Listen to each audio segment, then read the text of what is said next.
So it's very easy to think about localization equals to language translation, but localization is much more than that. I recommend the 4 steps of thinking, conversion, and also click-through rate of that campaign change. A very quick intro, and then we'll kick this off. I'm so excited. Me too. This is so fun. The U.S. Netflix has to deal with. I mean, literally, I feel like it's a broader problem.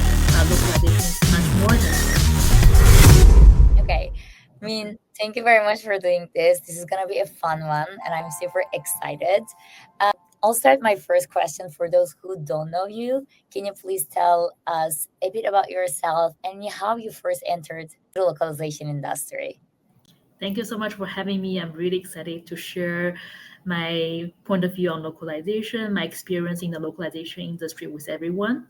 So my name is Minh Tan. I graduated with a linguistic degree. So first of all, I am a localization product strategist at Google. I've been with Google for 7 years, worked in different localization roles. How I started this journey is I graduated with a linguistic degree and also a localization master degree from the Middlebury Institute of International Studies at Monterey.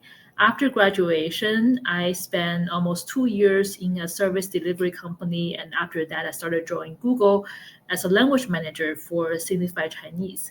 So as a language manager, my job was to ensure the language quality for Chinese was our standards was in Google's voice and tone for all Google products. So I worked in that role for 2 years. And after that, I transitioned to a different role called International Growth Localization Consultant, where I helped many advertisers, many companies, including gaming companies, retail companies, app services companies, help them go global and help them develop their localization strategies. It was really interesting. I spent a lot of time working with the team, helping with their international quality roadmap. And after that, I became a localization product strategist for Google Ads specifically. Now I'm based in San Francisco, California.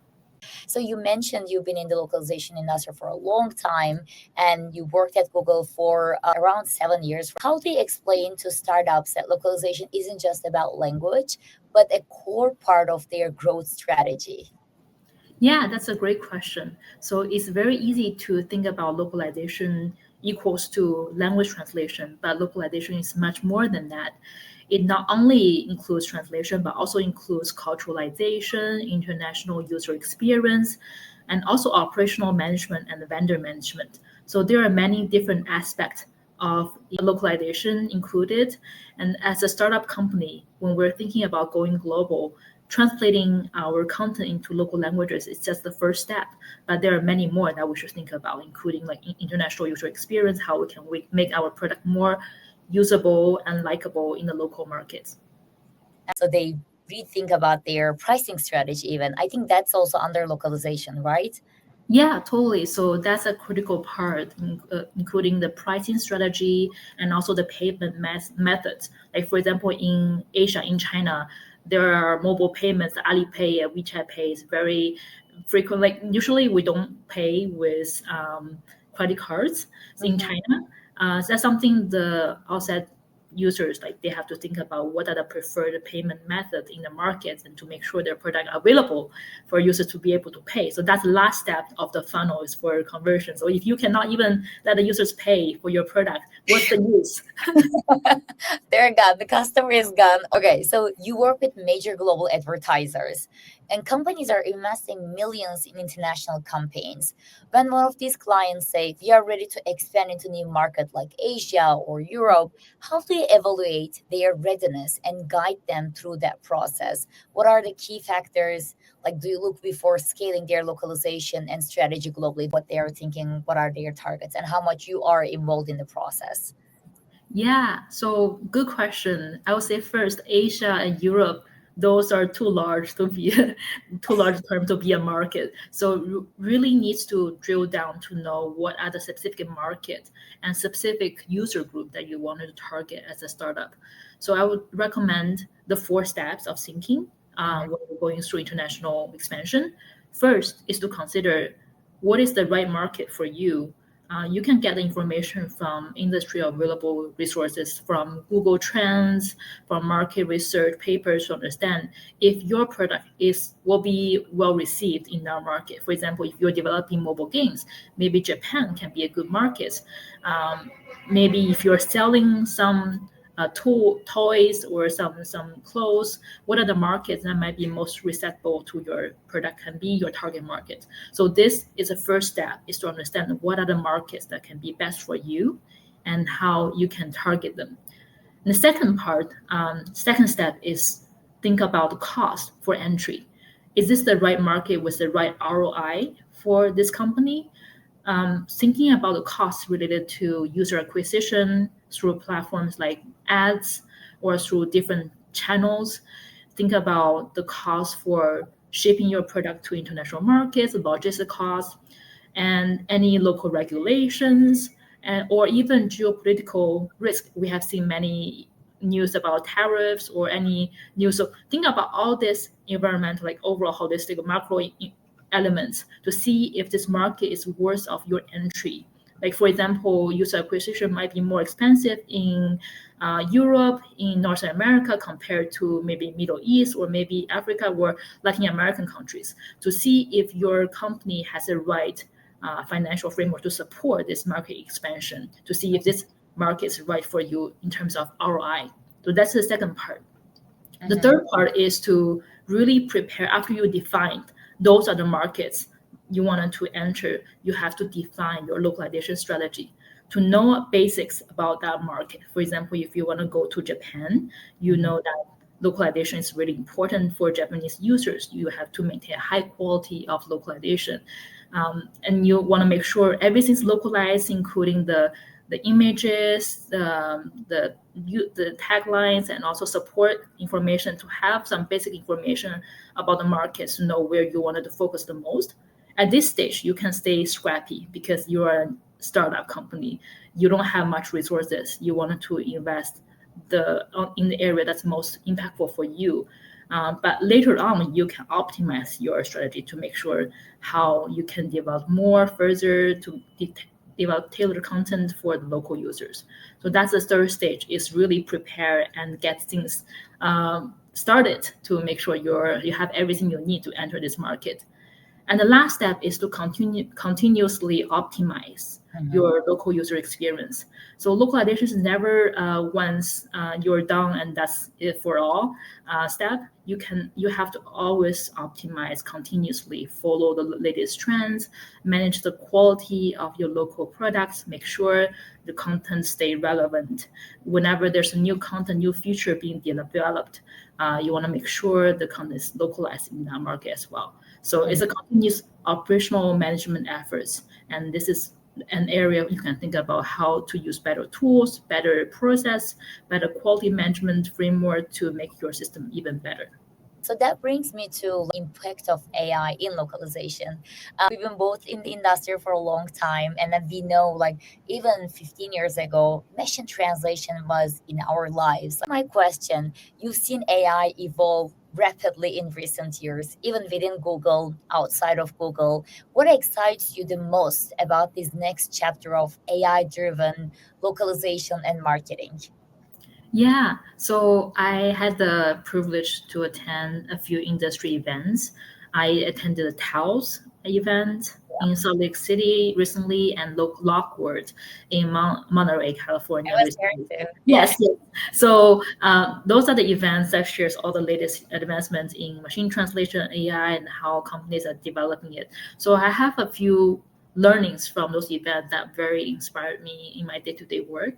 The first learning is localization and language industry is really the forefront, the vanguard of AI innovation adoption, because there's no other industry like localization industry being disrupted or being supported so much by AI technologies. And we are the industry that has been using AI machine translation for so many times, so long, and we have the infrastructure ready. We have the linguists who are familiar with machine translation framework. Right now, it's just an upgrade to our traditional framework. We're upgrading from neural machine translation to maybe the LLM models, the quality is maybe a little bit better, but we have the previous learning, the precious learning that we have to adapt to this new scenario. So I think this is something we really have to think deep about, to feel proud about our learnings, our advancement in this space compared to other industries, and really think about how can we also share the learnings with other industries. Because, for example, design, user support, or coding, they're still catching up. They're still trying to catch up with the influence. But for localization, we're already in the middle of it and using it every day. So that was my first learning. Second learning is when thinking about different AI models, I learned that in the future, the key is about reasoning is not about the data amount, how much data do you have and how much you spend your money to train the data. It's much more than that. So quality is more important than quantity. And that plays also an important role for the localizers ourselves, is to think about what are the unique values your team or yourself can add in addition to the AI technology that's already available. What's the key information that you have that's not being used, or what are the key information you can support the AI to help you do your work better? And the third one is continuously to make sure localization still stay relevant and important in the company's mission, to make sure we're localization not just an operational step, but it's also enablement for future growth, for international growth, and how we can use AI to support us to fulfill our mission. For example, can we use AI machine translation solutions to help us unlock more markets? So before we have the same amount of money, we can only localize to 3 markets. But now with AI, maybe we can localize into 30 markets to unlock more revenue source, more international growth potentials for the company. That's something we can think more about to position our teams in a better position. I really like this answer. And then it makes me think about this like discussion we have in the industry very often. Will AI kill LSPs and translation agencies? What do you think about it? Like, do you think translation agencies will be relevant still in 5 years, 10 years, or they are going to transform? What are your opinions about it? I wish I knew the answer, but I wish I can just like have a crystal ball to know what's going to be in the future. But I think one thing for a fact is you cannot resist the change. You cannot resist just to stay in your bubble, trying to stay status quo, not to learn the new technology, not to learn what's going on in the industry. So I think it's important to stay relevant and have an open mind to embrace the new challenge or new changes to your operation, to make sure not only you, but also the whole team, the whole LSP organization, including the linguists, everybody has an open mind, embracing the new technology instead of trying to resist it. So I think that's the one thing for sure, is you can only embrace it instead of resisting it. Yeah, absolutely. We feel like a lot of good examples from companies like Canva or Figma or even Google that have been localizing their content for their audiences, like API documentation into over like 100 languages and more.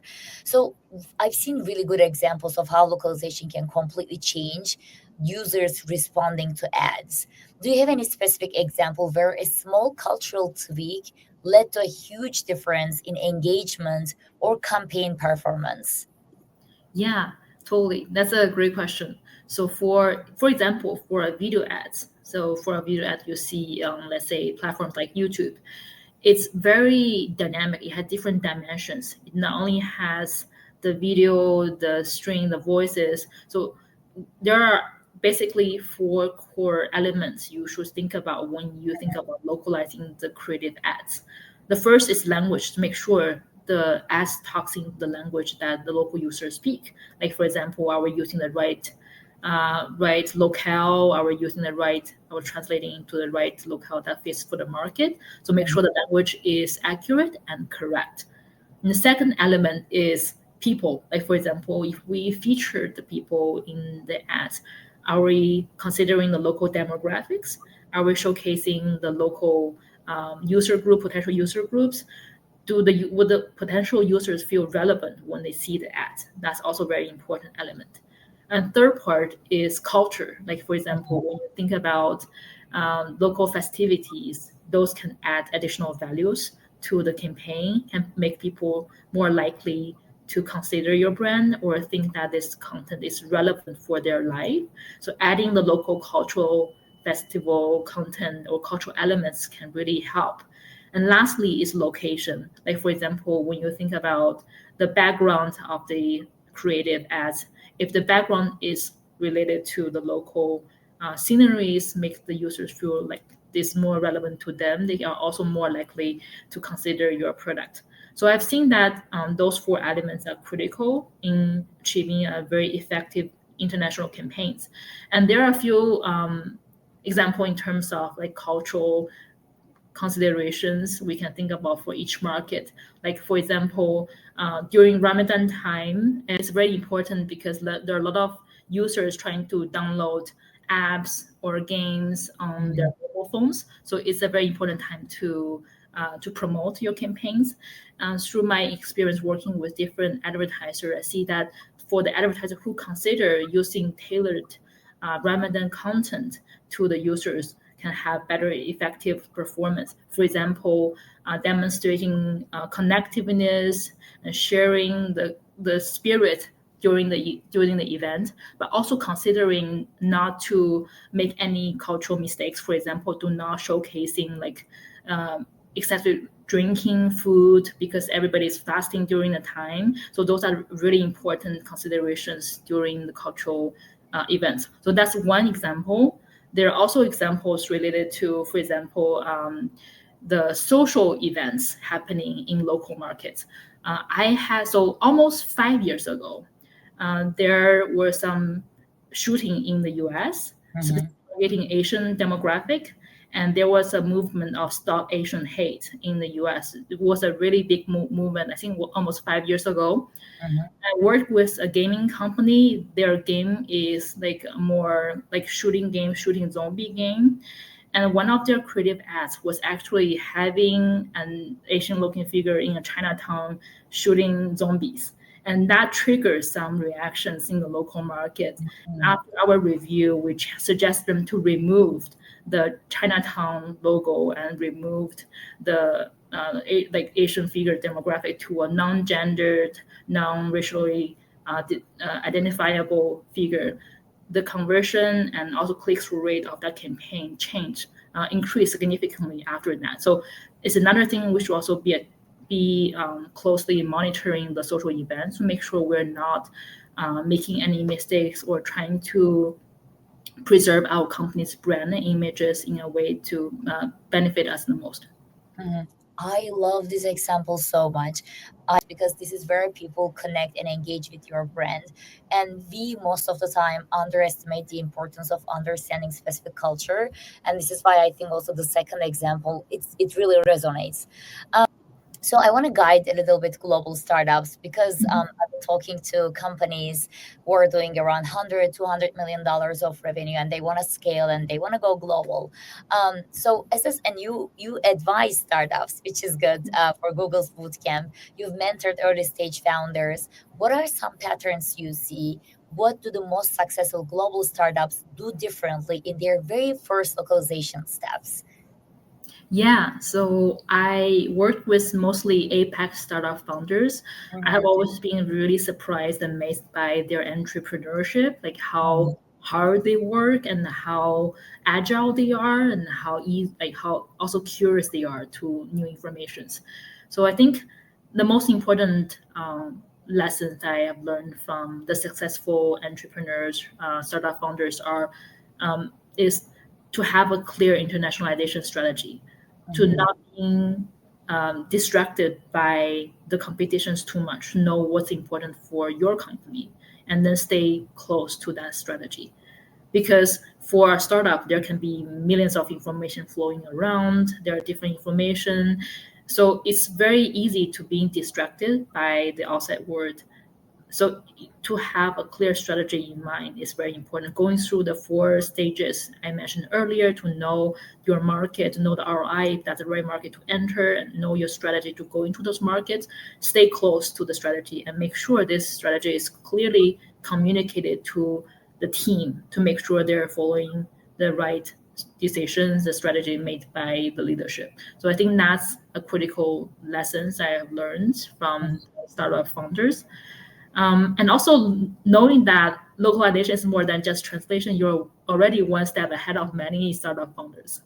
I absolutely agree. What are the budgets of the international companies for localization? It's really hard to say exact amount about also percentage of their investment for international market, because it also depends on the company strategy and how mature the strategy is, and how depends on the founder themselves as well.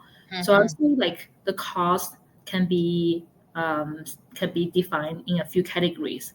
Like for example, user acquisition cost and the cost of localizing the product and the cost of operating in that market.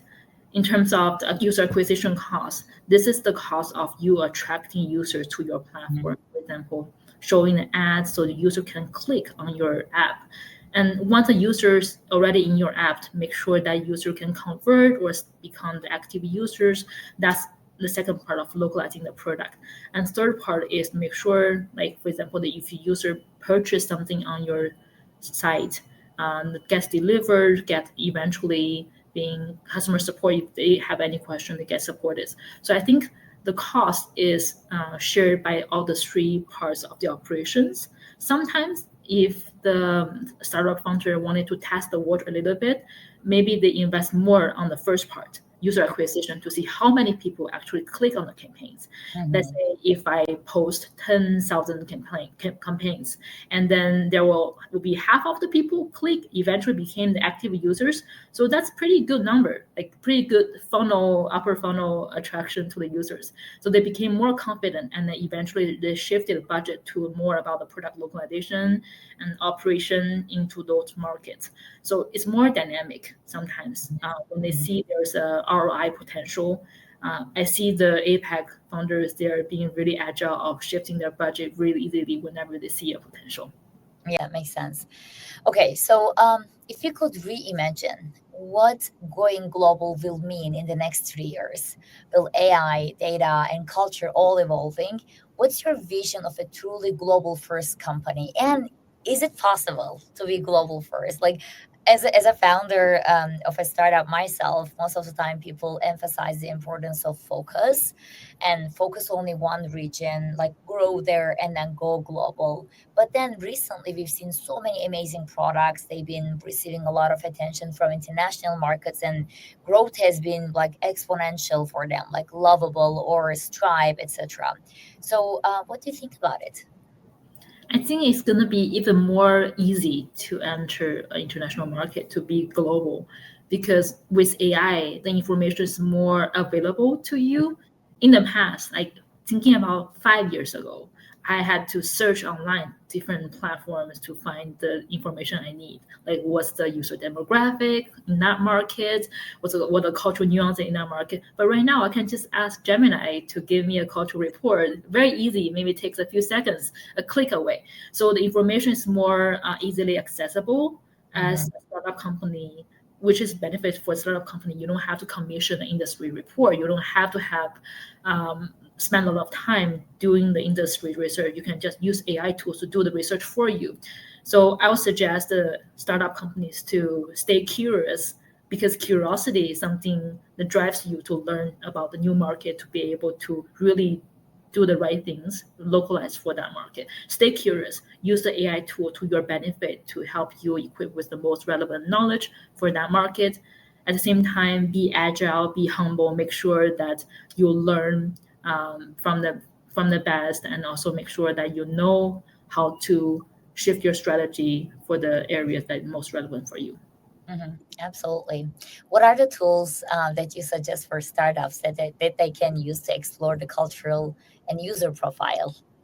Yeah, so in addition to the AI tool like Gemini, you can ask Gemini to give you a report. In addition to that, I suggest Advertisement. it's the best, I have to say. Yeah. It's the Yeah. best. So in addition to the tools like that, there are a few industry available tools. For example, I strongly recommend Google Trends. If you don't know that yet, get on to it, try to see what are the searching trends in different markets to see, for example, if like glasses or Christmas tree or Labubu is really popular in some markets.